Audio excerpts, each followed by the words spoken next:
Faria stood frozen at her bedroom door. The walls that once held her paintings and memories now carried someone else's perfume. Her clothes were gone, her books missing, and her nameplate on the door, replaced with one that read Abra's room. She blinked, trying to make sense of what she was seeing. Her bed had new sheets, her dresser was filled with Abra's designer makeup, and a photo of Abra smiling with their parents sat proudly on the table. "Mom!" Faria whispered, her voice trembling. Her mother appeared at the hallway, arms crossed. "Abra needed space," she said coldly. "You're hardly home anyway. We thought you'd understand." Faria swallowed hard. Understand? That her sister had taken over her life, with their parents' blessing? She didn't speak another word. She just turned, walked out of the house, and whispered to herself, "You took my room. But soon, you'll realize you gave me something bigger, my freedom." Faria dragged her tired feet through the hallway, her nurse shoes still damp from the rain outside. She had just finished a double shift at the hospital, her body aching, her mind craving nothing but a few hours of rest. As she pushed open her bedroom door, she froze. The scent hit her first, expensive perfume, not hers.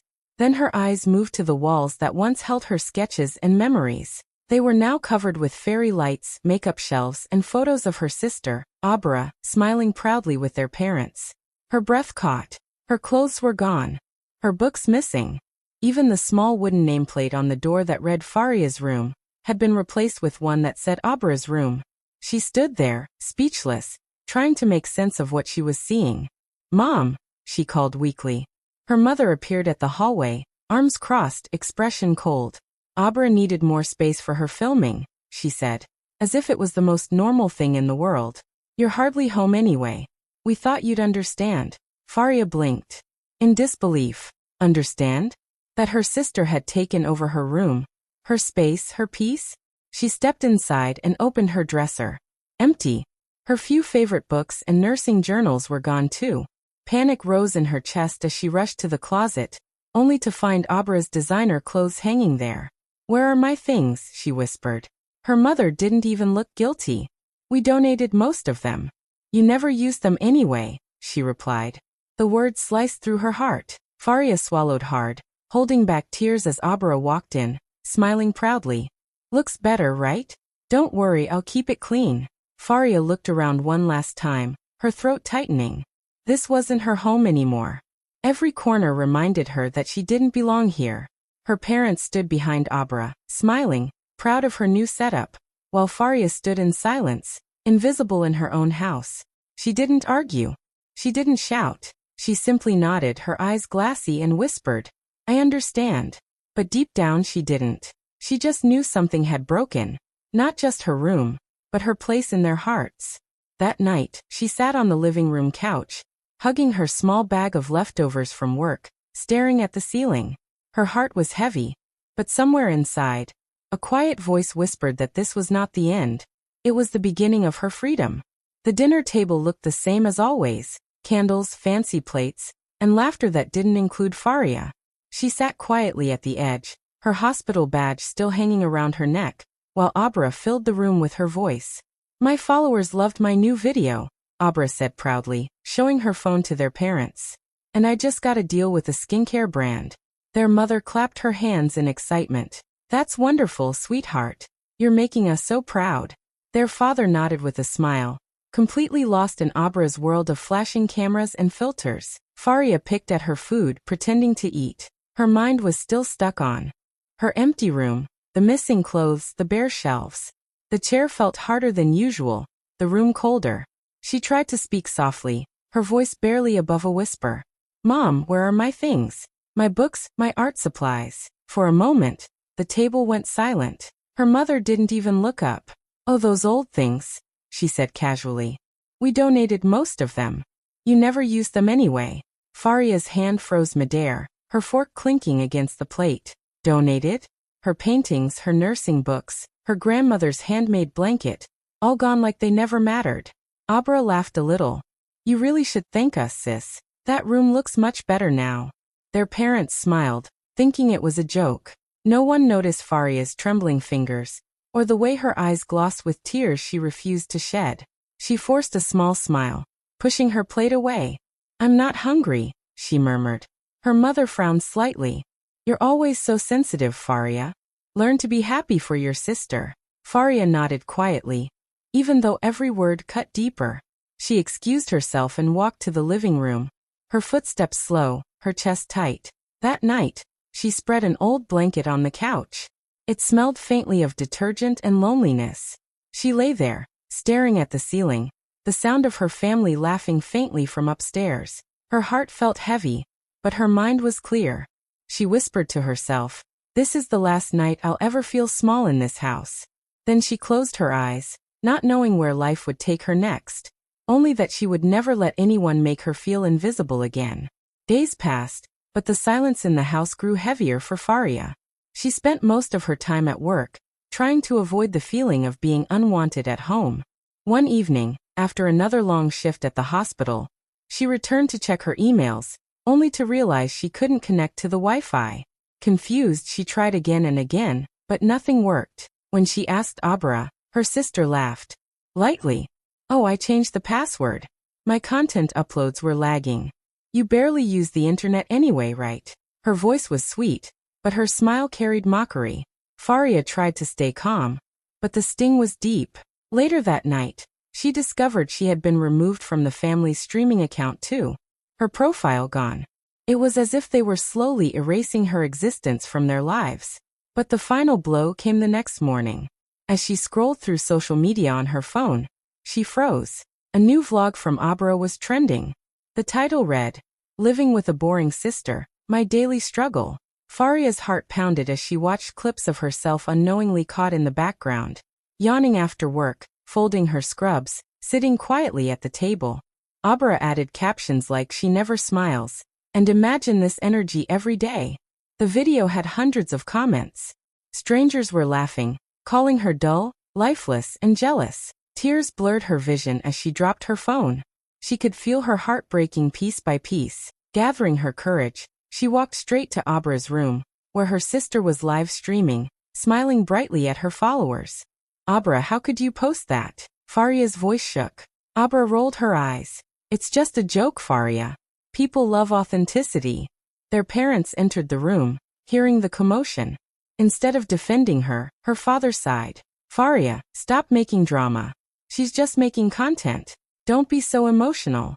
Her mother nodded in agreement. "You should be proud she mentioned you at all."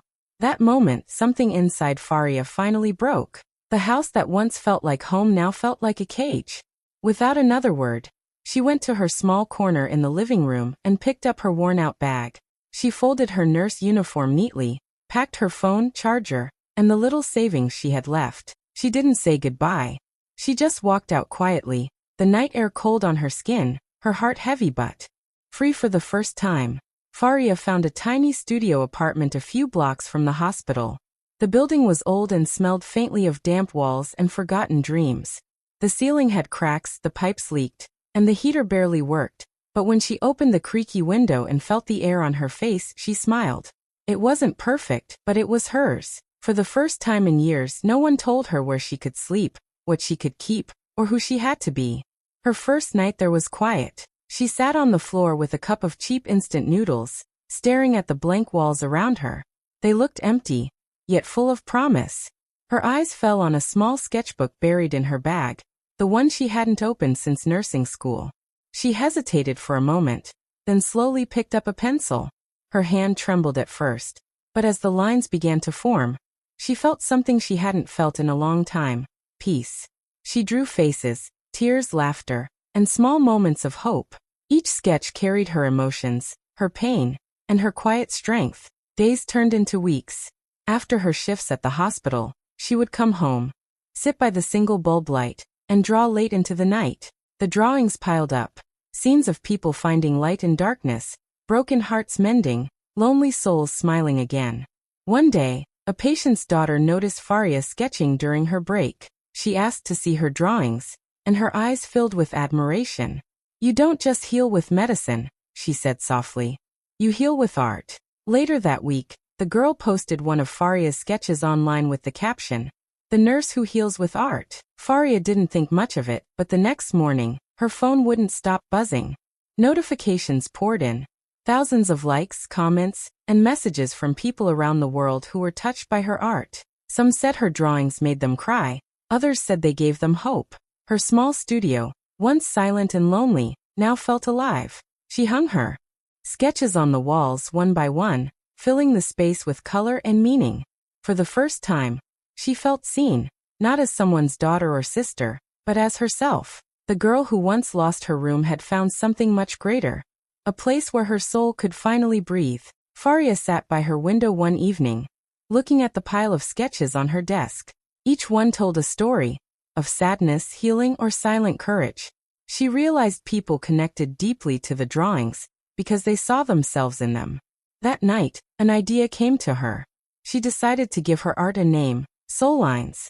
To her, every line she drew carried a piece of someone's soul, a story untold but felt deeply. She created a small page online, and started posting her work under that name. Her captions were simple but powerful, words that came straight from the heart.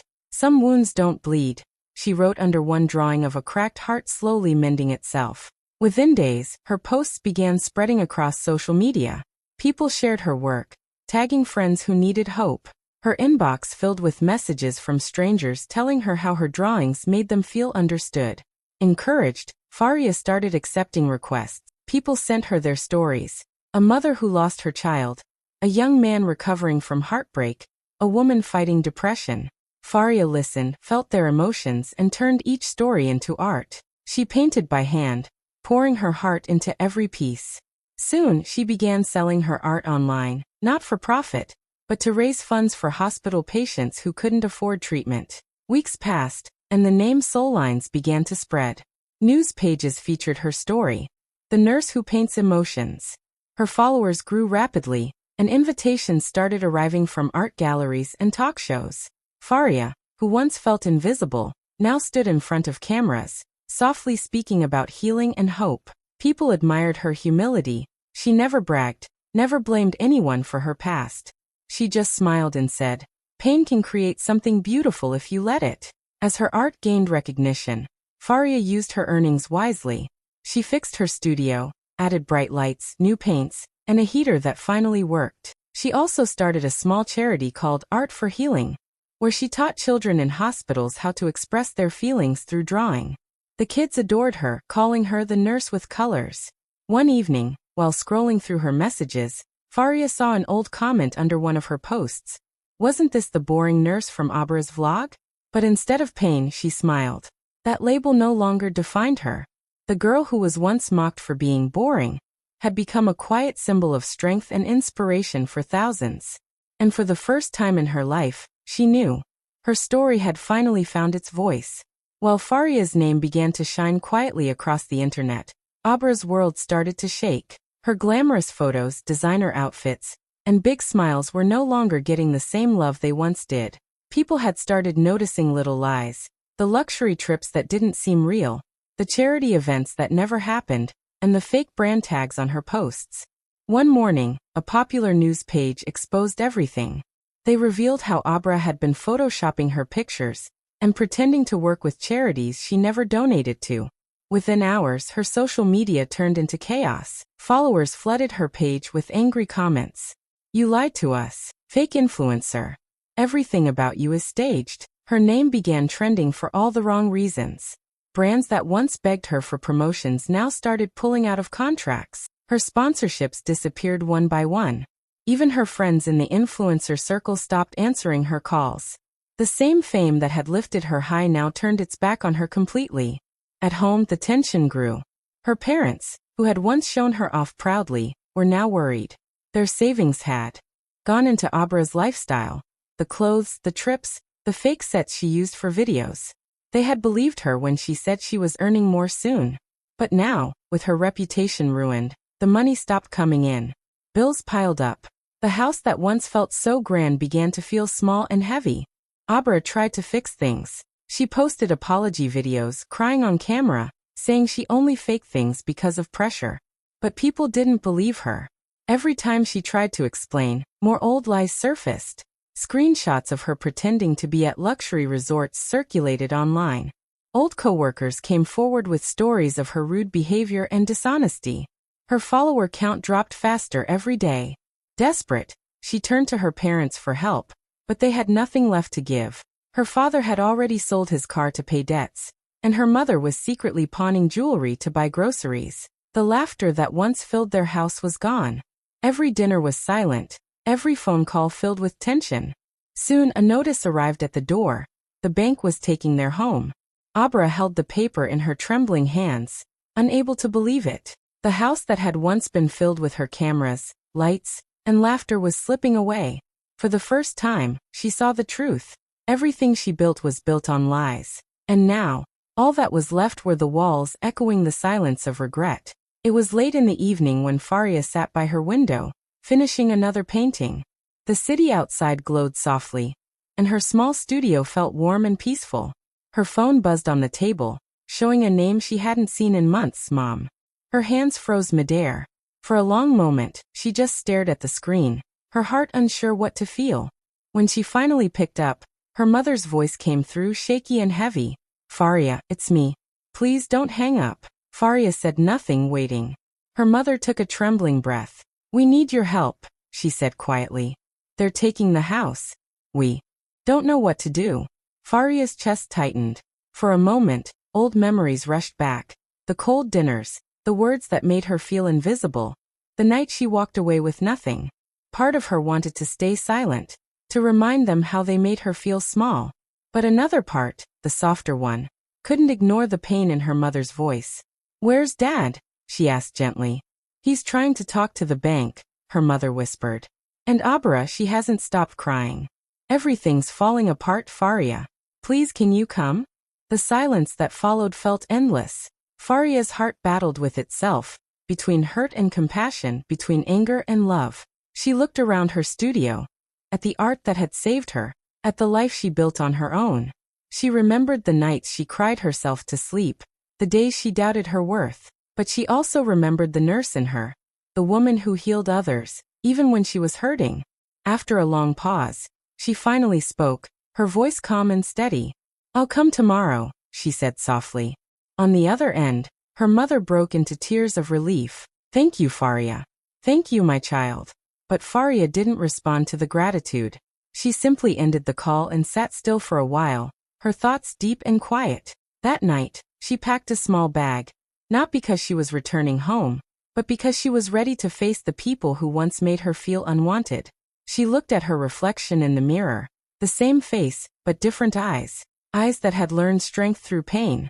As she turned off the lights, she whispered to herself, "I'm not going back as the daughter they pitied. I'm going back as the woman they never saw coming." The next morning, as the sun rose, Faria stepped out with calm determination, ready to walk back into the house that once broke her. Not to stay, but to stand tall. When Faria arrived at the house, she stood outside for a long time before knocking. The same front door that once made her feel unwelcome now looked faded and weak, just like the people behind it. When her mother opened it, her eyes were red from crying, her face pale and tired. "Faria," she whispered, her voice shaking with guilt. Faria gave a small nod and stepped inside. The warmth that once filled the house was gone. The walls seemed dull, the furniture dusty, the laughter long forgotten. In the living room, Abra sat on the couch, her eyes swollen, her makeup smudged. The confident influencer was gone. What sat there now was a broken girl, clutching her phone like it could still fix her life. When she saw Faria, she tried to speak but her voice cracked. "I'm sorry," she murmured, her gaze falling to the floor. Faria didn't answer. She simply looked around, taking in every corner of the home that once made her feel so small. Their mother tried to fill the silence. "We didn't mean to hurt you, Faria. Things just got out of hand. You know how families are." Her words trembled between excuses and regret. Faria turned slowly, her eyes calm but distant. "No, Mom," she said softly. "You didn't just hurt me. You erased me." She walked toward the hallway and stopped at the door that used to have her name on it. The nameplate was gone now, the room empty. She stepped inside, her shoes echoing on the bare floor. The walls were blank, no sketches, no books, no trace of the girl she once was. She ran her fingers gently across the wall, as if trying to touch her old self. Memories flashed through her mind. The night she found her things gone, the tears she swallowed at dinner, The pain she turned into strength. You took everything I had, she said quietly, still facing the wall. My room, my space, my peace. She turned to look at them, her eyes not angry, but strong. But I'm grateful. You made space for who I was meant to be. Her mother's lips trembled, and Abra began to cry again. Faria reached into her bag and pulled out a white envelope. This, she said gently, placing it on the table, is for you. Her voice was calm, controlled, but filled with power. Her parents looked at the envelope, confused and silent, as Faria stood tall in the same house that once made her feel invisible. No longer broken, no longer small, but whole again. Her mother's shaking hands slowly reached for the white envelope Faria had placed on the table. For a moment no one spoke. The room was heavy with guilt and confusion. When her mother finally opened it, a few papers slipped out, official documents with a golden seal. She read the first line, her eyes widening. Faria, this is a house deed, she whispered. Her father leaned forward, disbelief on his face. You bought the house? Faria stood tall, her calm voice filling the quiet room. It's paid for. Completely, she said. But I won't be living here. My peace doesn't belong to this place anymore. Her words were gentle but firm, cutting through the silence like truth that could no longer be ignored. Her mother covered her mouth, tears streaming down her face. Abra looked stunned, unable to speak. You bought our house? She finally asked, her voice trembling with shame. Faria turned to her, her expression soft but steady. No, she replied. I didn't buy your house. I bought my childhood back. Everyone froze. The meaning of her words hit harder than anything they expected. You took away the only home I had. The room, the love, the respect, she continued. So I bought it all back, not to remind you of what you did, but to show you that I survived it. Her mother began to cry harder, whispering, We didn't know, we didn't think. But Faria gently raised her hand to stop her. It's okay, she said. I'm not here for apologies. You can stay here, both of you. But this time, it's with my permission. The weight of her words filled the house like air after a long storm. Her father lowered his head, unable to meet her eyes. Abra's tears fell quietly as she looked at her sister, the same sister she had once mocked and pushed away. But now, Faria stood before them not as the forgotten one, but as the one who had risen above them all. I used to think I needed this house to feel whole, Faria said softly, looking around the living room that once held her pain. But I realized peace isn't found in walls or roofs, it's something you build inside yourself. She turned toward the door, pausing for a moment as the wind brushed against her hair. Take care of it, she said gently. I just came to set things right. And with that, she walked out, leaving behind the house that once broke her, now owned by the woman it could never contain again. Months later, Faria stood under soft golden lights at a grand art gallery filled with her paintings. The exhibition was called The Room I Lost. Each artwork told a story of pain, healing, and rebirth. The lonely nights, the broken trust, the rediscovery of self. People walked through the gallery in silence, their hearts heavy yet inspired. Journalists took pictures, children pointed at her drawings, and guests wiped tears from their eyes as they read her handwritten captions. I was replaced but not erased. The event wasn't just an exhibition, it was a movement. Her story had already gone viral, shared thousands of times online by people who had once felt unseen or unloved. But tonight, it became something bigger. It became a symbol of healing after betrayal, a reminder that pain could be turned into purpose. When Faria took the stage to speak, the crowd went completely quiet. She looked around, her heart full but calm. A few years ago, she began softly, I thought losing my room meant losing my place in this world. But life taught me that sometimes being pushed out isn't the end. It's the beginning of your real story. Her voice trembled slightly, not from fear, but from truth. She looked toward one of her paintings, a small, hand-drawn image of an empty bed with sunlight streaming through a cracked window. They emptied my room, she continued. But in doing so, they gave me space to fill the world. The audience erupted in applause. Some stood, others cried. Cameras flashed, but Faria's eyes glowed with peace. She wasn't performing, she was free.